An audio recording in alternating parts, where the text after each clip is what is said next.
Hello বন্ধুরা, আজকে আমি এঁচোড় চিংড়ি রান্না করে দেখাবো তোমাদের। তোমরা আগেও এই রান্না দেখেছো, তবে এটা আমার মতো রান্না, আমি যেমনভাবে রান্না করে খাই সেটাই তোমাদের সাথে আজকে শেয়ার করে নেবো। দেখো, চিংড়ি মাছ এঁচোড় কেটে নিয়েছি। এই চিংড়ি মাছটাকে ধুয়ে নুন হলুদ মাখিয়ে নিচ্ছি। তো এঁচোড়টাকেও ভালো করে ধুয়ে সেদ্ধ বসিয়ে দিয়েছি আমি। তো দেখো, এবার কড়াইতে আমি তেল দিয়ে দেবো। কড়াইতে তেল দিয়ে দিয়েছি। দেখো, তেলটা গরম হয়ে এসছে। এবার আমি এঁচোড়গুলো হালকা করে একটু ভেজে নেব।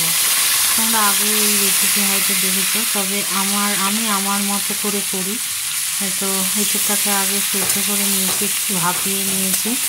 তো একদমই কচি এঁচোড়টা। তো এটাকে একটুখানি হালকা ব্রাউন করে ভেজে নেব। তো এর মধ্যে আমি নুন হলুদ দিয়ে এবার একটু হালকা নাড়িয়ে লাল লাল করে একটু ভেজে নেব। এঁচোড় চিংড়ি খুবই ভালো লাগে খেতে। তো তোমরা সবাই হয়তো খেয়েছো, তো এটা আমি আমার মতো করেই করছি। তো দেখো, হালকা লাল হয়ে গেছে। এবার আমি এটাকে তুলে নেব। তো তুলে নিয়ে এবার আমি ওই কড়াইতে আবার একটু তেল দিয়ে আলুটাকে নুন হলুদ দিয়ে একটু লাল লাল করে ভেজে নেব। তোমরা বাড়িতে আমি যেভাবে করছি তোমরা করে দেখো, ভালো লাগবে। তো এবার আমি আদা পেঁয়াজ রসুন কাঁচা লঙ্কা টমেটো পেস্ট করে নেব। তো এবার আলুগুলো দেখো ডিপ ফ্রাই হয়ে গেছে। তো এটাকে আমি এবার তুলে নেব। তো বন্ধুরা দেখো, আর এই হালকা প্রায় 90%ই সেদ্ধ হয়ে গেছে আলুটা। তো কষানোর সাথে দিলেই পুরোপুরি কুক হয়ে যাবে। তো এবার আমি আলুগুলোকে তুলে নিয়ে দেখো, এঁচোড়টাকে পুরো মাংসের মতো দেখতে লাগছে। এবার কড়াইতে ফোড়ন দিয়ে নেব। ফোড়নে আছে জিরে তেজপাতা শুকনো লঙ্কা গোটা এলাচ। আর এটাকে একটু ভাজা করে নেব। তো ভাজা করে নিয়ে এবার এর মধ্যে আমি ওই যে পেঁয়াজ কুচি দিয়ে দেবো। পেঁয়াজ কুচি দিয়ে একটু হালকা ব্রাউন করে এটাকে ভেজে নেব। তোমরা বাড়িতে অবশ্যই ট্রাই করো, দেখো ভালো লাগে এঁচোড় চিংড়ি। এর গন্ধ স্বাদ এটা অন্যরকমই হয়। তো দেখো, এবার এটা পেঁয়াজটাকে একটু ব্রাউন, এবার দেখো পেঁয়াজটা ব্রাউন হয়ে এসছে। তো এই পর্যায়ে আমি যে ওই পেস্টটা করেছিলাম ওটা দিয়ে দেবো। দিয়ে নাড়িয়ে একটু কষিয়ে নেব, যাতে মশলার থেকে কাঁচা গন্ধটা চলে যায়, একটু ভাজা হয়ে যাবে। তো দেখো, ওইভাবে কষিয়ে নিতে হবে। আমি এক হাতে ক্যামেরা ধরে আছি বন্ধুরা, তাই জন্য কড়াইটা আমার একটু নড়ে যাচ্ছে, তোমরা মনে কিছু করো না। যাই হোক, আমি একাই ভিডিওটা করি, ওই জন্য একটু অসুবিধা হচ্ছিলো। তো এবার আমি একটু পেঁয়াজ বেটে রেখেছিলাম, সেই পেঁয়াজ বাটাটা আমি দিয়ে দিলাম, এর সাথে মিশিয়ে নেব।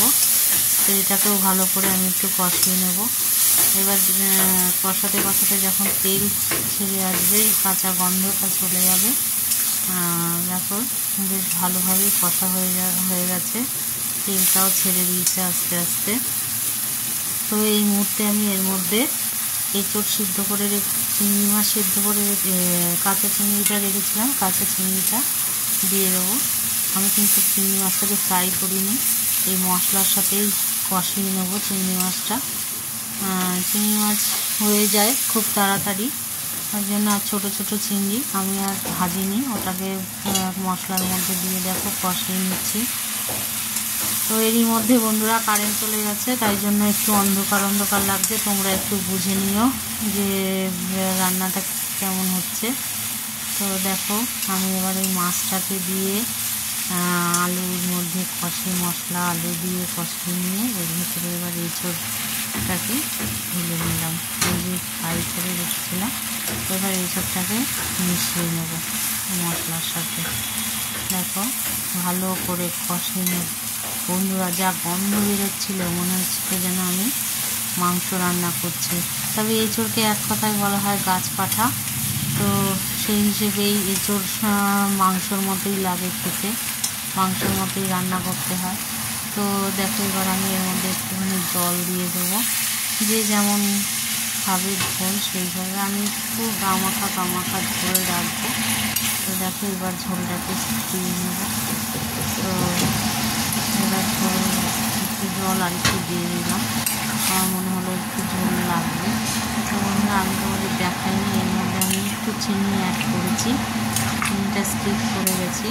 তো দেখো এবারে কষানো হয়ে গেছে, এর মধ্যে ঘি গরম মশলা দেওয়া হয়ে গেছে বন্ধুরা। এবার আমি নামিয়ে নেব, একটা বাটির মধ্যে নামিয়ে নিচ্ছি।